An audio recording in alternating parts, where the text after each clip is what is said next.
자, 이번 시간에 이제 논의드릴 주제는 양도소득세 산출 과정 등에 대해서 보겠습니다. 그래서 제일 이제 힘들어하는 부분 중에 하나가 이 파트가 되어 있어. 용어들이 비슷비슷하다 보니까 약간 헷갈리게 돼 있어요. 그래서 차금과라고 하는 거.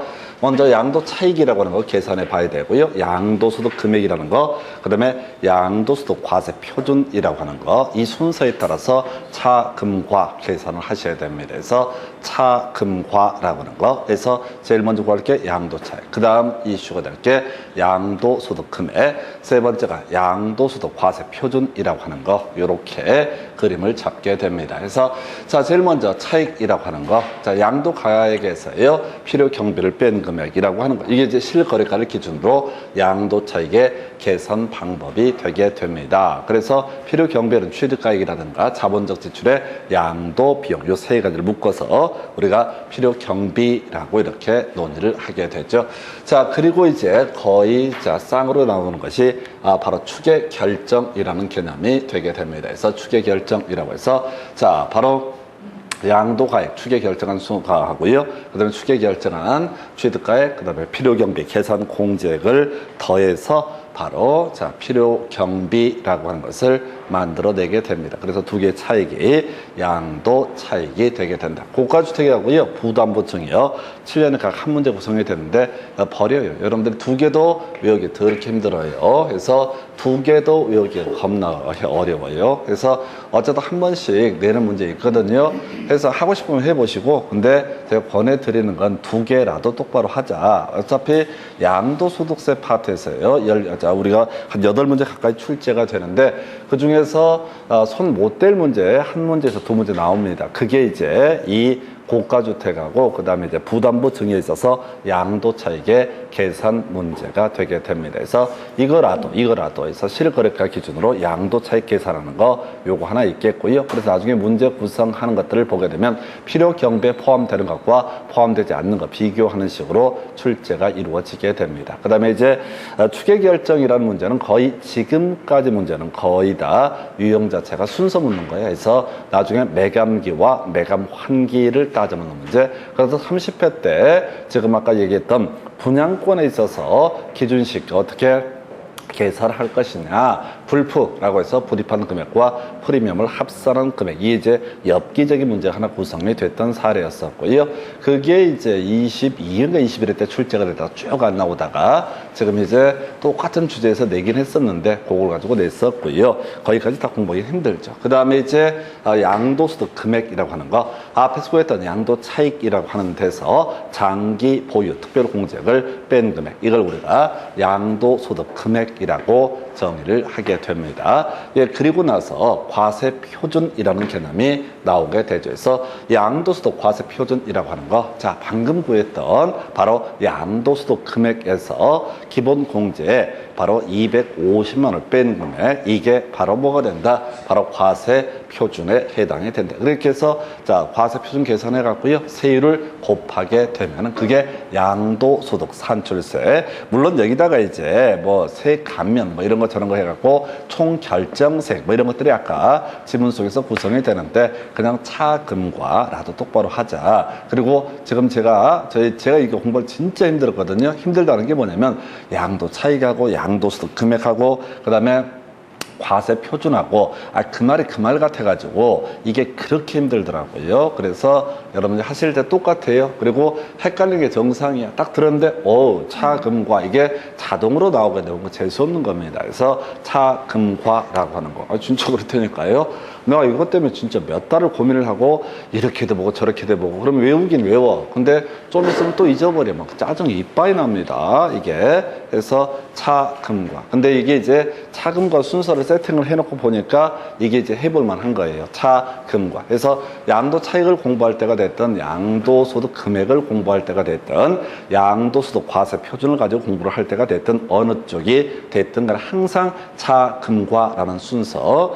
이 양반 또 안 나오셨네. 이 양반은 80% 출석 못한 것 같아요. 그래서 요즘 바쁘신가? 그래서 걱정이 많아요. 그래서 요즘에 제가 다시 이제 그 실명법을 보면서 다시 이제 공식을 만들고 있어요. 실명법에서 자, 알았으면 뭐가 된다? 매도인이 소유자. 몰랐으면 어떻다? 수탁자가 소유자. 그래서 제가 요즘 바꿨어요. 그래서 알매 모경소 해서 요걸 이제 수정을 했어. 자, 알았으면 매도인 소유자, 3자간 등기 명의 신탁 등에 있어서 알았으면 부탁을 받게 되면 알았잖아요. 그럼 매도인 소유자가 되게 될 것이다. 몰랐으면 뭐가 소유자? 수탁자가 소유자. 근데 이 망할 자식들이 자꾸 시험 문제에서 경매에서 이렇게 나오잖아. 그래서 제가 짱구 굴려갖고 이걸 한 세트로 알매 모경소에서 알면 매도인, 모르면 또는 경매가 나오게 되면 다 수탁자가 소유자. 그래서 이 알매 모경소, 모경수 씨를 가지고 시비를 거는 게 아니라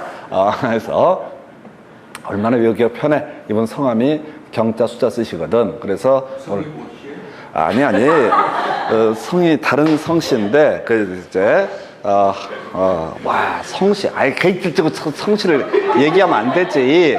눈치가 없어요. 눈치가 없어. 큰일 나. 선생님 저기 앞에 계신 분이 성씨 얘기했어요. 저는 얘기 안 했어요. 그러니까 이 김아무개 이렇게 가듯이 모아무개 이렇게 가잖아요. 김씨? 선생님 공부 잘하니까 뭔 얘기를 해도 괜찮아요. 그래서 알매 모경수. 그래서 아니 그 있잖아 진짜 힘드네. 그냥 외워. 그냥 알매 모경수에서 알면 매도인, 모르면 수탁자, 경매 나오면 어떻다? 수탁자. 요즘에 제가 민법 정리하면서 요걸 가지고 어떻게 외우게 만들까 생각이 났어요. 뭔지를 하다가 바로 차금과 얘기하다가 차금과 양도차의 양도소득 금액이라고 하는 거, 양도소득 과세 표준 요 순서. 그래서 실질적으로는 이제 양도 차익 계산하는 문제가 더럽게 어렵게 느껴지게 되죠. 근데 또 우리는 비장의 무기를 가지고 있죠. 야매로 모든 문제를 야매로.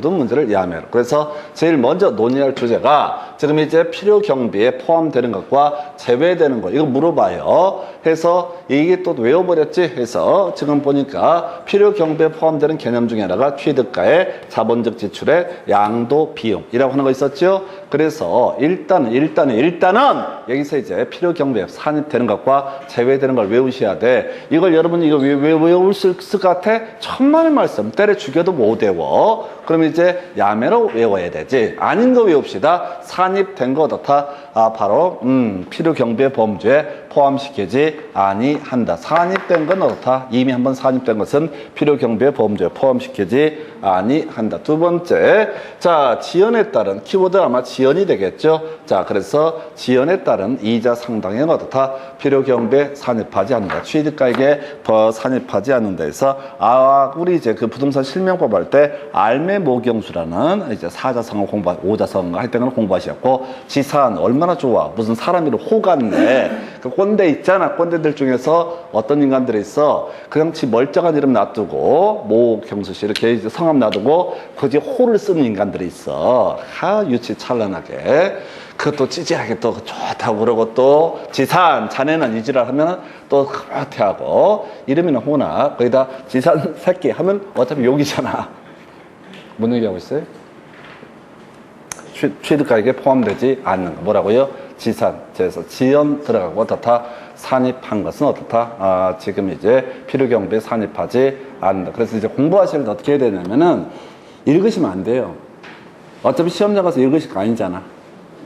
시험장 가서 읽으실 것 같으면 여기서부터 읽어보셔야 돼. 근데 죄송하지만 시험장 가서 읽어봐봤자 뭔 소리인지 몰라요. 그러니까 자 편하게 갑시다. 우리 서로 피곤하니까 점수 나오고 증 따고 언제 우리 반년 듯이 길거리 오다가다 눈 마주치면 마치 처음 보는 사람처럼 이렇게 쌩까고 이런 식으로 별로 찐실한 모습 기억하고 싶지 않으실 거예요. 그래서 이게 뭔 지랄이냐고 1년 내내 그냥 개고생 비 오는 날 이렇게 그냥 비 맞고 와갖고 또 뭐 주워 먹을 거 있나 싶어가지고 듣고 뭐 듣다 보면 뭐 다들 짜증나고 분명히 다 들은 이해가 안 돼. 지산은 어떻다? 필요경비 범주에 포함시키지 아니한다. 다시 외우시면 돼. 한번 산입해버린 것은 어떻다? 필요경비 범주에 산입하지 아니한다. 지잘못으로 지연 때문에 발생한 이자 상당액이라는 것은 어떻다? 필요경비에 산입하지 아니한다. 나머지 보면 안 돼. 지금 설명을 간단하게 드리긴 할 텐데 모든 문제 그냥 지산은 어떻다? 필요경비 범주에 포함시키지 아니한다. 지산 들어가면 어떻다? 필요경비 범주에 포함시키지 아니한다. 지산 들어가면 뭐라고요? 필요경비 범주에 포함시키지 아니한다. 자 설명드릴게요. 자 지금 우리가 소득세라고 하는 것이 이런 게 있었죠. 종합소득세라는 개념이 있었고요. 그 다음에 별 쓸모없는 게 퇴직소득세라는 것이 있었고 지금 우리가 공부하고 있는 게 양도소득세라고 하는 거. 그래서 퇴직소득이나 양도소득은 일회적 소득이기 때문에 하여튼간에 욕을 막 해야지 빨리 오실 것 같아서 오늘 말씀 써놨다. 오늘 드디어 이제 인강 보시는 분들이 궁금해하는 사람이 있어. 알매 모경수 해서 함자가 요렇게 된다. 그리고 그래서 어떤 분이 물어봤죠. 그럼 성이 뭐시냐고. 그래서 뒤에 있는 분이 바로 얘기를 해서 유씨인데 그게 눈치가 없어. 그래서 재밌자고 하는 건데 그래서 오늘 선생님 우리 외우시면 돼요. 이거 오늘 알매 모경수 다 외웠다는 높이 말고요. 자, 명신탁에서 메이돈이 알았으면 뭐가? 알았으면 메이돈이 소유자가 되고, 몰랐으면 뭐가 되고, 수탁자가 소유자가 되고, 경매에 있어서 누가 수탁자가 소유자가 된다 해서, 이런 식으로 나중에 한 내년쯤 되게 되면 제가 거의 무슨 뭐 5자성어, 4자성어 시리즈로 거의 다 얘기가 끝날 것 같아. 그래서 오늘, 자, 한자 천자문 할 때, 저거 뭐 있죠? 어떻게, 하늘 천 따지, 그 다음까지를 나 그거 다 했었는데 하여튼 간에 그 영양가 없는 한자 이런 걸 가르치니까 내가 좀 나이 먹어서 잊어버리지. 그래서 다시 이제 말씀의 시간들 바로 알매 모경수. 그 다음에 이제 여기서 지금 이제 세법으로 다시 돌아와서 차, 금, 화 중에서 양도 차익의 계산 방법이라고 해서 자, 다시 이 하다 옆으로 썼어요. 자, 지금 소득세는 종합소득세, 퇴직소득세, 양도소득세 이렇게 세 가지가 있는데요. 자, 우리가 어떤 비용을 지출을 하잖아요. 자, 어떤 소득이 있잖아요. 그러면 종합소득세를 내게 됩니다. 우리 앞에 공부하실 때 사업소득, 기타소득 등 퇴직소득과 양도소득을 제외한 나머지 부분에 대해서는 다 종합소득세 과세가 된다. 근데 그의 비용을 지출했잖아요. 그러면 소득에서 빼줘야 되잖아. 똑같은 구조니까. 자, 결손을 시켜주게 되는데 혹시 종합소득세 계산할 때 쓰였던 돈이 필요경비 한번 산입이 되게 되면 나중에 팔아먹을 때 양도소득세 굳이 필요경비로 인정을 하지 않는다. 그래서 요거 하나. 그 다음에 지금 이제 이자 등을 냈다라고 되어 있습니다. 근데 이자가 두 개가 있어. 그래서 그 중에 하나가 당사자의 약정이한 대금 지급 방법에 따라서 취득원가의 이자 상당액을 가산해서 거래額을 확정하는 경우 이자 상당. 그러니까 1억짜리 물건을 자, 지금 2년 할부로 구매를 한다라고 하면서 두 사람 사이 약정을 하는 거야. 그러면 이 이자 일시불로 하면 1억이고 자, 2년 할부로 하게 되면 1억 자, 예를 들어서 1억 500만 원으로 합시다라고 두 사람 사이에 쇼부를 봤다. 그러면 이때 500만 원 부분은 당연히 취득가액에 포함을 시켜준다. 필요경비한 내용으로 인정을 해준다. 이런 얘기가 바로 당사자가 약정을 해서 자, 지금 이렇게 가산하기로 했을 때는 이자 상당액을 취득가액에 포함을 시켜준다. 이런 식의 논리 구조가 될 텐데 이게 아니라 원래 1억에 매매하기로 계약을 체결했는데 어떤 경우가 존재할 수 있다. 1억에 매매하기로 약속을 했는데 사안에 따라서 지금 매각대금 지급 기한을 어긴 거야. 그래서 이자를 500만 원을 추가를 했다. 그러면 그 부분은 소위 지연 때문에 발생하는 이자 상당액에 대해서는 필요경비의 범주에 포함시키지 아니한다. 이렇게 가십니다. 그래서 이미 산입됐던 거, 나머지 산입되지 않은 거 나와 있잖아요. 쫓아가면 안 돼. 그래서 그냥 이 파트는 무조건 지산이라는 것은 취득가액의 범주, 즉 필요경비의 범주에 포함시키지 않는다라고 알고 두 번째 이슈가 되는 게요. 바로 자본적 지출에 가고요. 양도 비용이라는 개념이 나오게 됩니다. 그래서 자, 자본적 지출액이라고 하는 거 포함되는 게 더럽게 많아요. 그래서 아닌 거 외웁시다. 이미 산입된 것은 필요경비에 산입하지 아니한다. 끝났죠? 그래서 그 다음에 굳이 욕심을 부리게 되면은 여기서 이제 뭐가 있냐면 증명서류에서 확인된 경우 나와 있죠? 자, 확인된 경우 나와 있죠? 확인이 돼야만이 바로 자, 자본적 지출액으로 인정한다. 이게 뭔 소리냐면 양도소자 지금 한 자산에 대해서 산 다음에 일정한 비용 등을 지불을 했다. 그러면 이제 이런 것을 뭐라 부른다? 자본적 지출액이라 부르게 되는데 만약에 아파트를 샀단 말이에요. 사가지고 수리를 한 거야. 1,000만 원 비용이 지출이 됐다. 그러면 경우에 따라서 그건 어디에 포함될 수 있다? 자본적 지출액에 포함이 될 수가 있다. 근데 그때도 증명서류가 있어야만이 증명서류가 있어야만이 이때 지금 자본적 지출로 인정한다. 그래서 얘는 굳이 해석하면 제외되는 거, 증명되지 아니하는 거, 그 다음에 이미 산입된 거, 이건 어떻다? 바로 자, 자본적 지출액의 범주에 포함시키지 아니한다. 이렇게 가시면 돼. 여기 이제 지문에는 안 나와 있지만 앞으로 이제 구성할 수 있는 게 증산하면 어떻다? 증명되지 아니하는 거. 좀 어렵습니다. 그 다음에 이미 산입된 것은 어떻다? 이 두 가지는 자본적 지출액의 범주에 포함시키지 아니한다. 답을 외워야 돼. 지산, 증산 등은 어떻다? 산입되지 아니한다. 필요경비 범주 어떻다? 포함시키지 아니한다. 외우셔야 돼. 그 다음에 이제 요거까지 먼저 보고 나서 내용 간단하게 체크를 해 드릴게요. 지금 보시게 되면은 뭐가 있어? 자, 양도 비용에 자, 포함되는 것과 포함되지 아니하는 것 나와 있죠? 이 포함되는 것도 공통적인 요소가 뭐라고요? 증명돼야 된다. 나름의 돈 냈다는 서류를 증명해. 중개 보수를 얼마나 지급했다는데 영수증이 있어야지. 아무 근거 없이 1억짜리 물건을 팔고 내가 어떤 이유가 있어서 자, 중개 보수로 1,000만 원 지불했다. 말도 안 되는 소리를 주장한다고 해서 그 부분을 바로 양도 비용으로 포함시켜주는 않는다. 그럼 다 끝난 거야. 자, 우리가 지금 실거래 기준으로 있어서 양도 차익을 계산함에 있어서 포함되는 거, 포함되지 않은 거 되게 많거든요. 그걸 개별적으로 외워서는 죄송하지만 전혀 답을 낼 수가 없습니다. 특히나 중간중간에 함정을 파버리게 되면 미치게 돼요. 그래서 그냥 단순한 거예요. 필요경비에 포함되지 않는 거, 지산, 이미 자 지연 있었죠? 한번 산입된 거, 그 다음에 증명되지 아니하는 거 해서 그냥 뭐 지증산 이렇게 가도 되겠다 해서 지산증, 지증산, 지증산, 지증산, 지산증, 지산증 그거 있잖아 옛날에 박근혜 정부 때 그 뭐지 해외를 하도 많이 나가다 보니까 애들이 히말라야 이런 데 고산병 생겨서 무슨 비아그라니 뭐 이런 약들이 있다고 그랬잖아. 그게 뭐야? 한국은 그래 높지가 않은데 그게 지산증이야. 지산증. 히말라야는 뭐가 되고 고산병이 되고 한국은 별로 안 높지 않은데 일반 땅인데 어떻다? 산으로 얘기했지나 봐. 하여튼 지산증 요걸로 가시면 끝납니다. 그래서 지산증이라고 하는 것은 어떻다? 필요경비의 범주에 포함시키지 아니한다. 해서 첫 번째 지연이라고 하는 거, 두 번째 산입된 것, 세 번째 증명되지 아니하는 거. 해서 지산증을 다 끝내버리시는 거야.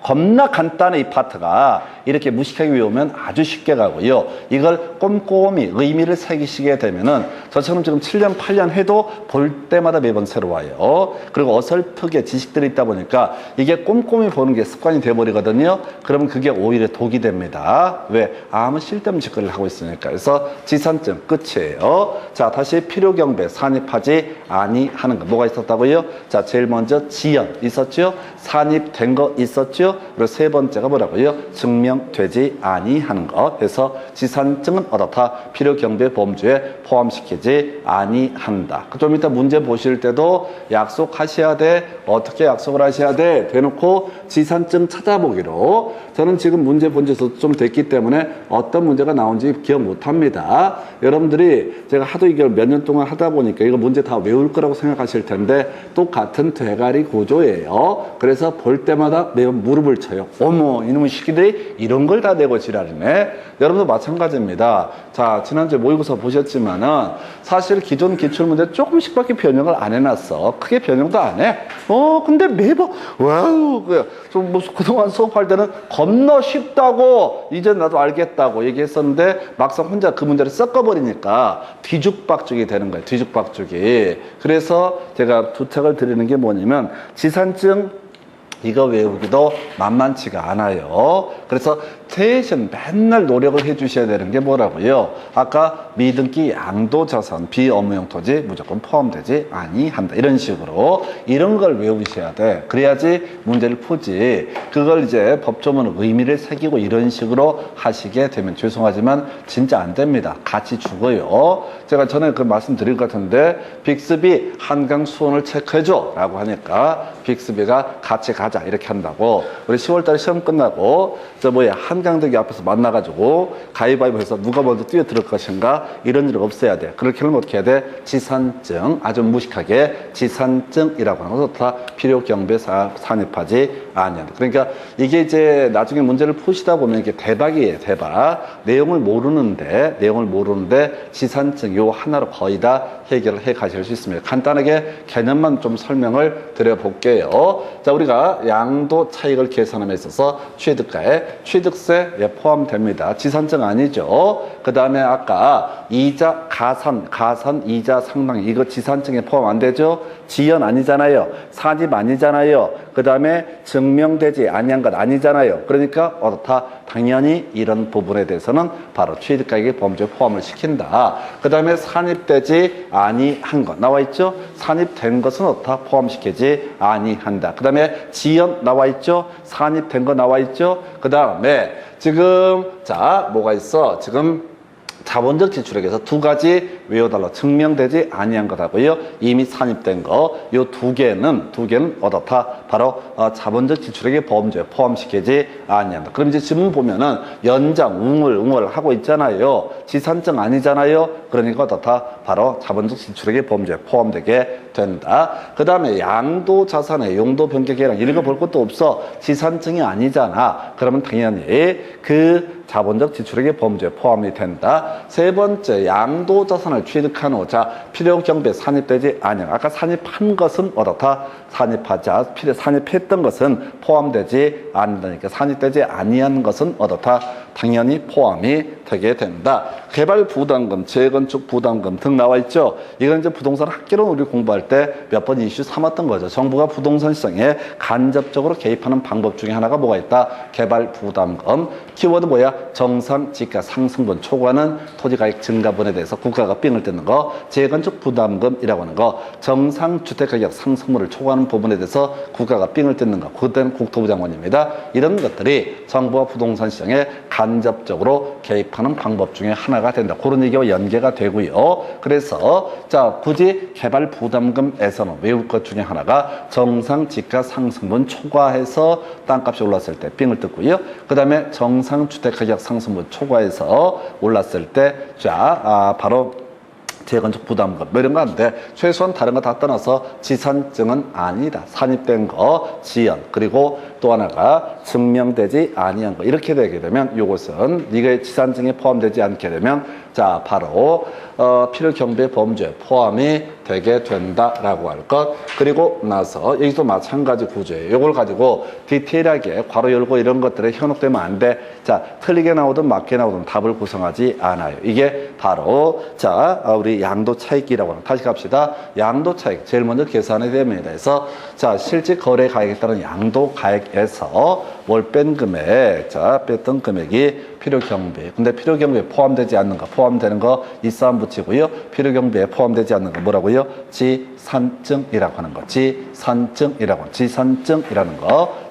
요거 이렇게 외우시면 끝납니다. 두 번째 이슈가 되게 될 것이 바로 추계 결정이라는 개념이 나오게 됩니다. 얘기 다 끝났어요. 매감기, 매감, 환기라는 얘기로 거의 모든 얘기가 귀결되게 됩니다. 이걸 뛰어넘는 문제가 기준 시가에 관한 정의가 나왔었는데 하여튼 제 제안은 그렇습니다. 쉽게 갑시다. 쉽게. 어차피 뒤지게 한다고 해서 뒤지는 걸 제외하고는 해결책이 안 돼요. 저 진짜 공부 많이 했거든요. 이걸 강의하려고 한 7년 가까운 세월을 준비할 때는 정말 내가 뒤에 화면 배치 않고도 그냥 미친놈처럼 중얼중얼 방언 터지듯이 얘기하리라. 이렇게 해서 뒤지게 외웠어요. 그러다 뒤질 뻔했어요. 남는 건 아무것도 없어요. 그럼 오죽했으면 나중에는 안 되겠다. 커닝 페이퍼를 만들어야겠다. 해서 화면을 이렇게 만들고 여러분들 보시기 편하라고 이걸 만든 게 아니라 내가 강의 약 팔다가 막히는 경우가 있잖아요. 막히면 모양새가 빠지니까 그때 보면서 하려고 교환을 만들어 놨어요. 다시 돌아가서 지금 양도 차익을 계산함에 있어서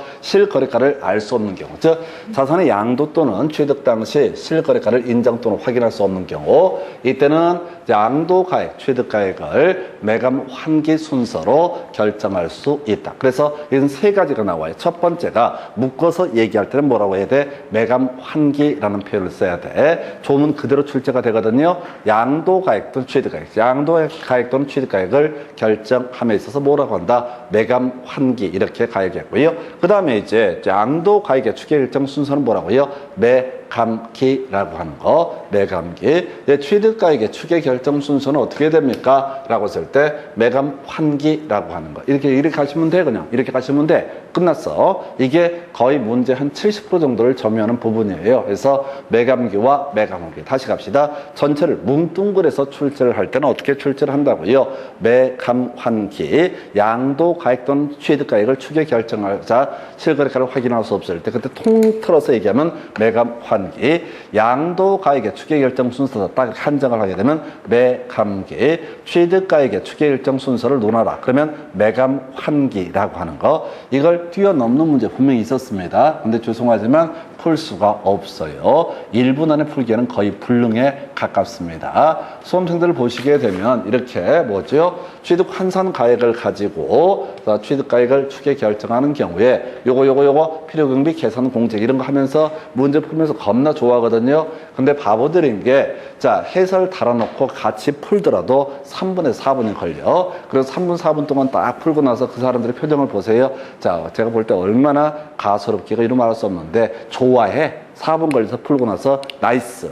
뭔 나이스는 나이스야. 그럼 해설을 주면서 풀어보시오 라고 하더라도 그분은 그 문제에서 4분이라는 시간이 걸리게 됩니다. 그러면 어차피 의미 없는 거예요. 그럴 시간에 쉬운 거 잘해야 돼. 그저 뭐라고요? 매감환기, 매감기라고 해서 와, 얘기 다 끝났네. 지금 이제 순서가 뭐야? 지산증 끝. 지산증 끝이었죠?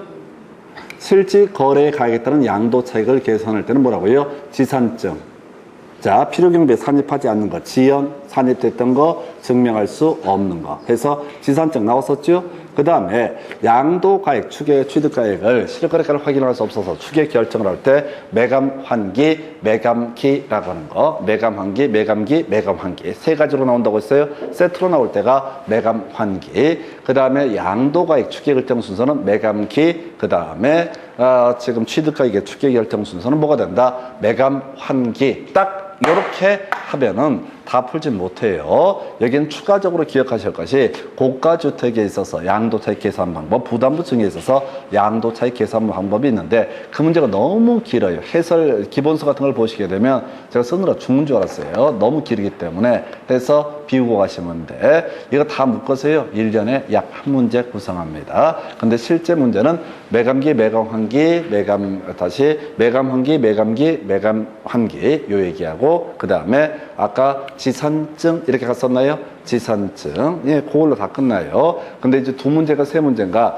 7년 동안 나온 문제 중에 세 문제가를 손을 댈 수 없어. 계산 문제. 그 버리면은 만수무강에 편해요. 그래서 자, 이 정도 가지고 양도 차익 얘기 설명드렸고요.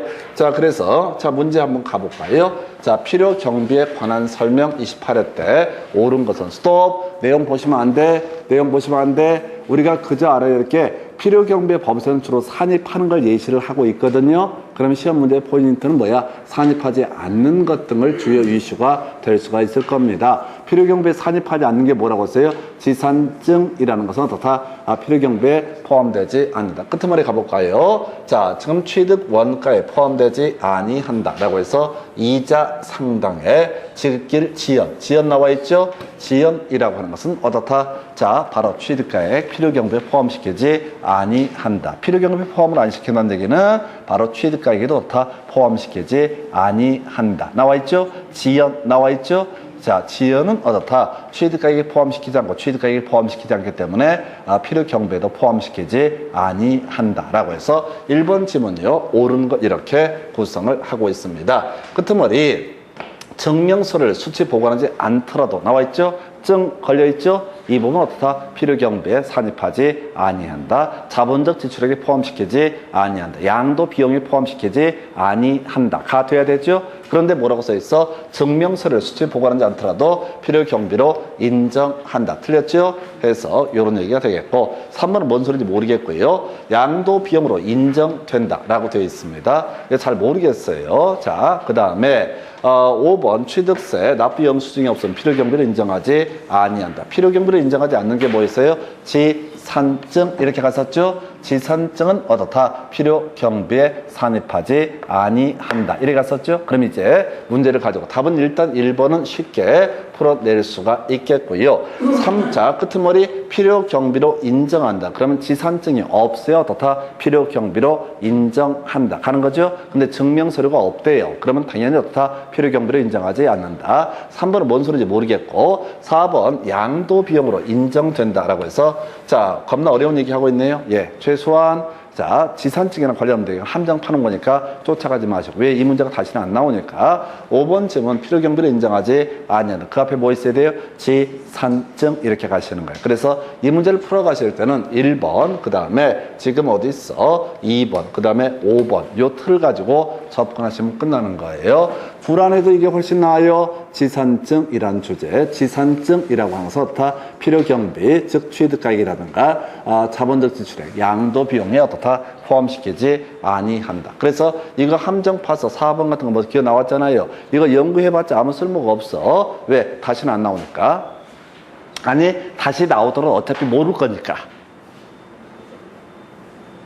다시 나와도 우리 지난주 토요일에 모여서 보면서 반성하셔야 돼. 문제 겁나 많이 본 문제다. 다 한글로 돼 있잖아, 그게. 많이 봤겠지. 자, 다시요. 지산증. 요 하나로 몰빵하시는 거예요. 해석하기 없게요. 한두 개 막히는 거 겁먹기도 없게요. 지산증. 안 그러면 죽어요. 이거 열 몇 개를 다 외우시려면 너무 힘들어서 남는 게 아무것도 없어요. 지산증. 이 얘기로 가게 됩니다. 그래서 답은 1번 이렇게 보셨고요. 그 다음 문제 가서 살펴보도록 하겠습니다. 자, 보면은 소득세법상 사업소득이 있는 거주자가 실거래가에 의해서 양도차익을 계산할 때 자본적 지출액에 포함되지 않는 것은 감사지 지산증 나와야 되죠? 포함되지 않는 거 외우셨잖아요. 지산증 나와야 되죠? 아니 제가 얘기했잖아요. 저쪽 어디야 저기 히말라야 가면은 그 높은 데가 고산증 뭐 이런 거 생기고 대한민국처럼 낮은 지대에서는 뭔지 모르지만 지산증 이런 거 생긴다고. 그래서 자 어디 있어 산입된 금액 나와 있나요? 산입된 금액 나와 있죠? 아니 앞에 보지 말자니까요. 봐봤자 모르니까. 아니 지산증도 자꾸 잊어버린다고. 의미를 새기지 마시라고. 어차피 지산증 딸랑 하나 외워서 시험으로 볼 거라고요. 공부하지 마세요. 어차피 안 될 거니까. 머리를 써야 된다니까요. 머리를. 제가 해봤다고요. 다 외우고 죽는 줄 알았어. 공부를 다 해본 결론이 뭐냐면 와 이러다 사람 잡겠다 이 생각이 딱 드는 거예요. 그러니까 제가 부탁드리는 게 해설하지 하려고 하지 마시라고. 지산증, 산입자, 지연, 산입된 거, 증명할 수 없는 거 이런 것은 어떻다? 필요경비에 산입하지 아니한다. 약속하십시다. 그러니까 그렇게 생각하시면 돼. 아무도 저처럼 편법을 생각하지 않아. 왜? 보통 학원 선생님들이 한 과목 가르치니까 뭐 아는 게 없잖아. 그 세법 얘기를 갖고 요걸 한 2시간 동안 이빨을 까야 되거든. 까려면 어떻게 해야 돼? 꼼꼼히 이것은 저거고 저건 저런 것이고 쭉 썰을 풀어줘. 그럼 또 사람들이 대중들이 제가 보기에는 좀 머리 안 좋은 사람들인데 또 좋다고 막 공부를 해. 될 것처럼. 그리고 시험 보고 나서 기억이 안 난다고 힘들다고. 힘들 짓을 왜 해? 쉽게 하면 되지. 지산증. 너무 쉬운가? 이건 나중에 한 9월 정도에 설명을 해드릴 거였나? 원래 그래요. 그런 거 이제 9월 정도 가서 설명해주면 사람들이 무릎을 쳐. 이거 진작 얘기해주지. 아니, 처음에는 만약에 제가 11월 달에 오시는 분한테 자, 지산증 콜! 하게 되면 사람들이 뭐라고 얘기하냐면 뒷담화를 뭐라는 거예요, 저게. 무슨 설명을 해달라니까 지산증, 고산증, 개 짜증나게. 근데 이제 한 이렇게 몇 달 개고생을 하고 나서 야 이거 해도 안 되는구나 라고 이제 자포자기를 할 때쯤 그때 지산증 딱 얘기해주면 그냥 나도 그냥 야매로 가야겠다. 지산증 나도 콜 지산증 이렇게 가고 이걸 사실 9월달 정도 알려주면 사람들이 매우 감동합니다. 그동안은 고통의 시간들이 어마무시했거든. 그래서 오늘 말씀해 주제 지산증. 아까 뭐 하나 있었는데 알매 모경수 요거 한번 있었고요. 알매 모경수. 그 다음에 또 뭐가 있었지? 술 써먹게 하는 양 지산. 선생님 그래 더러운 얘기를 해도 공부를 잘하니까. 아니 그렇게 하지 말고 제가 아까 얘기했었잖아요. 히말라야에 가가지고 고산병, 고산증 뭐 이런 게 있다며 그러니까 대한민국 청와대에서 그 당시 정부에서 그 히말라야 고산병 약을 먹었는데 고산이 아니잖아, 인왕산은. 그래서 그걸 지산증 때문에 그런 것이다. 그게 뭔데? 모르지. 교도소 가서 물어봐야지. 도대체 지산증이 뭔지에 대해서는. 그렇죠. 지사제 이거하고 연결해버리면 얘기가 너무 더러워지잖아요. 그래서 다시 지산증. 오늘 자, 몇 개 외우셨습니다. 자, 미등기 양도산에 포함되지 않는다. 외우셨어요? 그 다음에 아까 뭐지? 비업무용 토지에 포함되지 않는다. 외우셨어요? 외우셨다고? 조의외벌섬, 혼호, 보응심 이런 식으로 외우셨다고. 그 나중에 실제 공부를 할 때는요, 지금 이 양도소득 쭉 보시면서 몇 개 단어를 가지고 그냥 대가리 따서 중얼중얼해서 양도소득세를 가지고 최대 20분 이상 투자를 하면 안 돼. 어차피 그 다음부터는 내가 책을 보고 있지만은 그건 내 공부가 아니에요. 그냥 외롭고 두렵고 불안하니까 책을 보고 있을 뿐이야. 그러면서 자기 만족을 하지. 나는 오늘도 최선을 다했다. 이렇게. 무슨 민방입니까? 예비군입니까? 그걸 왜 최선을 다하냐고 머리를 써야지. 지산증. 알면 모경토는 재밌지 않습니까?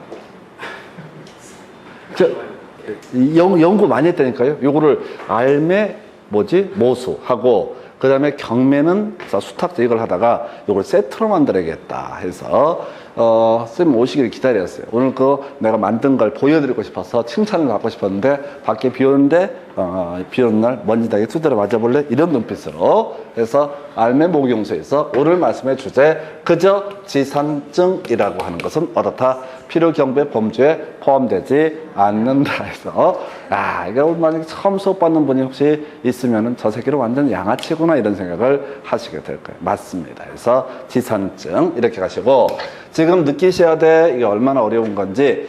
자, 보니까 24회 때 나왔던 문제. 자, 추계조사 나와 있죠? 추계조사 나와 있죠?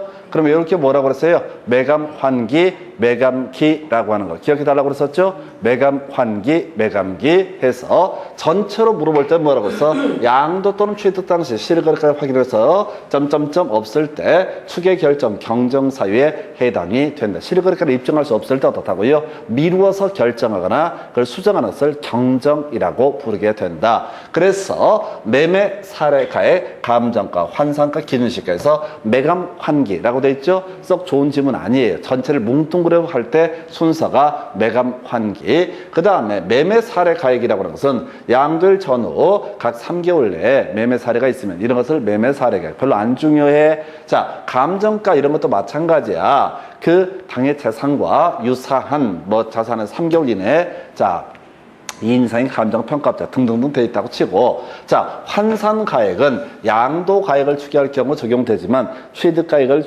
추계할 경우 적용되지 않는다 해서 출제 포인트 뭐라고요? 이게 출제 포인트. 양도가액의 추계 결정은 매감기라고 하는 거, 취득가액의 추계 결정은 뭐라고요? 매감환기. 그래서 취득환산가액, 환산가액이라고 하는 것은 뭐 할 때? 바로 취득가액을 추계 결정할 때 필요한 것이다 라고 하는 거. 결국은 이 문제도 중간에 매매 사례 가액이나 지금 이제 감정가 이런 것들은 그냥 흔들어주는 지문이에요. 그래서 매감기, 매감환기 이 얘기. 그리고 제일 까다로운 게 2번 지문이에요. 전체를 뭉뚱그려 얘기할 때는 뭐라고요? 매감환기 이런 식으로 정의를 하게 됩니다. 그래서 이게 지금 앞에서 지금 이제 완벽하진 않지만은 지산증 가지고 실거래가 세 문제가 다 커버가 됐었거든요. 그리고 똑같은 맥락에서 매감기, 매감환기. 그래서 요즘 세법 문제가 사실 좀 어렵다는 느낌을 솔직히 받습니다. 어렵다는 게 뭐냐면 일단 지문 길이가 너무 길어지는 게 하나의 특징이 있고요. 그 다음에 잘 됐어 해서 이게 뭐냐면은 지금 제가 세법을 몇 년 하고 있는데 시중에서 세법 수행하는 강의하는 분들보다 내가 세법을 잘하면 뭘 얼마나 잘하겠어요? 모르지 나는. 내가 세법을 몰라요. 가끔 나보고 세금 물어보는 사람이 있는데 내본 적도 거의 없기 때문에 몰라요. 나는 시험 문제 답을 연구할 뿐입니다. 잘 됐다고. 시험 문제가 이렇게 내줘야 돼. 그러면 이제 그걸 달달달 외워서 푸는 사람들은 절대 불가능하거든. 학부 선생님들은 그걸 설명을 하거든. 왜? 아니까. 그럼 저는 설명을 안 하잖아요. 왜? 모르니까. 알고 싶지도 않고. 그냥 시험 문제만 분석하는 거예요. 시험 문제만. 실력도 키우시려고 내년에 오시면은 실력이 클 거예요. 그럼 우리 증 따고 나가시는 게 정신 건강에 이로울 거예요. 그래서 자, 다시 매감기, 매감환기 느끼셔야 돼. 그냥 문제 약속돼 있어요. 그리고 이게 이제 제일 힘든 게 뭐냐면 내가 알고 있는 매감기, 매감환기가 딱 하나 알고 나머지 지문 다 모를 지문 나와도 매감기, 매감환기 찾아가셔야 됩니다. 그게 실력 있는 사람의 자세예요. 자, 그래서 그 다음 문제 가서 볼까요? 자, 2007년 취득한 후 등기한 토지를 2015년 6월 15일 날 양도한 경우 양도 차익 계산 등 스톱. 자, 그럼 가십시다. 양도 차익 계산 실거래가를 기준으로 추계 결정하는 경우 자, 두 가지 관점에서 가야 되죠. 그래서 실거래가에서는 키워드가 뭐가 됐었죠? 지산증이라고 하는 것은 어떻다? 필요경비에 산입하지 아니한다. 추계 결정에서는 뭐였어요? 취득가액은 매감환기, 양도가액은 뭐가 된다? 매감기라고 하는 공식. 제가 설명드리고 강조드린 게 이게 전부입니다. 이게 전부입니다. 그래서 어떻게 해봐야 된다고? 이걸 가지고 이제 접근해 보셔야 돼. 1번 취득 당시 실거래가를 확인할 수 없을 때 매환감기 순차. 틀렸죠? 틀렸죠? 취득가액의 추계 결정은 뭐라고요? 매감환기. 이렇게 치고 들어가야 되죠? 아니, 취득 당시 실거래가를 확인할 수 없으면 추계 결정을 해야 된다고요. 무엇에? 취득가액의 추계 결정을 해야 된다고요. 취득가액의 추계 결정 순서는 뭐라고요? 매감환기라고 돼 있죠? 그냥 이걸 틀리게 뽑은 거예요. 답이 되는 거야. 이게 분위기가 별로 안 좋은데 이걸 한 9월쯤에 얘기를 할 걸 너무 땡겨서 오늘 컨디션도 안 좋고 해서 빨리 끝내야 되는데 진도는 나가야 되고 그래도 뭔가 서로 짧은 거 좋잖아요. 그 시킨 대로 하시라고 그냥. 이게 이 틀 안에서 지금 벗어나는 게 아무것도 없잖아요. 그럼 그 생각하시면 안 돼. 출제위원들이 혹시 기존 문제를 업그레이드 시켜서 전혀 이런 공식에 안 맞게 출제를 하면 어떻게 하나? 그럼 뒤지면 되는 거지. 그런 걸 신경 쓰면 안 돼. 이것도 우리는 곧 잊어버리게 돼요. 그래서 2번 질문, 양도 취득 당시 실거래가를 확인할 수 있는 경우 당연히 어떻다? 실거래가를 기준으로 양도가액, 취득가액을 적용을 하게 된다. 세 번째, 취득가액을 실거래가로 확인하는 경우 자본적 지출액은 필요경비에 포함된다. 뭐가 아니니까? 지산증이 아니니까. 이렇게 가시는 거야? 그죠? 원래는 이제 자본적 지출액, 양도 비용 이런 것들이 필요경비에 산입된다. 이런 식의 논리 구조인데 그렇게 가지 말고 지금 많이도 했네. 지산증하고 진짜 또 매감환기. 요걸로 다 풀릴 수 있잖아요. 그 다음에 4번쯤은 취득가액을 매매 사례 가액으로 계산하는 경우 자, 개별 공시지가의 100분의 3을 곱한 금액이 필요경비에 포함된다. 이게 이제 지금 아까 뭐였지? 필요경비 계산 공제액인데 하나쯤 몰라도 돼. 너무 완벽하면 재수없어. 5번 지문이요. 양도가액을 기준시가에 따를 때 취득가액도 기준시가. 자, 그래서 이것만 하나 살을 붙여서 설명을 드리겠습니다. 지금 이 양도차익 계산할 때 만약에 양쪽 다 실거래가를 알 수가 있다 라고 했었죠? 실거래가를 다 알 수가 있다. 그럼 당연히 양도가액도 그 다음에 취득가액도 뭐로 한다? 당연히 실거래가로 해야 된다. 그런데 실거래가를 알 수 없을 때 아까 취득가액은 순서가 뭐가 돼? 양도가액은 매감기 순서에 따른다고 그랬었죠? 취득가액은 어떻게 한다고 그랬어요? 매감환기 순서에 따른다고 그랬었죠? 근데 하다 보니까 양도가액이 기준시가를 적용을 해야 되는 경우가 있다 라고 한다면 취득가액도 뭘로 한다? 기준시가. 제일 앞하고 제일 뒤는 똑같아야 된다. 다시 양도가액을 실거래가로 적용을 하는 경우에 취득가액도 뭐로 해야 되고 실거래가. 자, 그 다음에 지금 양도가액을 기준시가 제일 끝머리 있었죠? 이걸 선택을 하게 되면 취득가액도 다 기준시가를 적용을 하게 된다. 이런 식의 논리구조. 요것만 살을 붙여서 설명을 드렸습니다. 어찌됐든 지금 이 문제 논의의 포인트는 매감기, 매감환기라고 하는 주제. 매감기와 매감환기. 그리고 아까 뭐가 있었지? 바로 지산증 얘기로 지금까지 문제는 우리가 봤던 거 다 해결하실 수가 있었습니다. 되게 간단한 주제예요. 자, 그 다음에 이제 검토 드릴 문제. 이게 이제 못 풀 문제 같은데 한번 가볼까요? 자, 아니구나. 양도소득세 등 틀린 것을 고르시오라고 해서 자,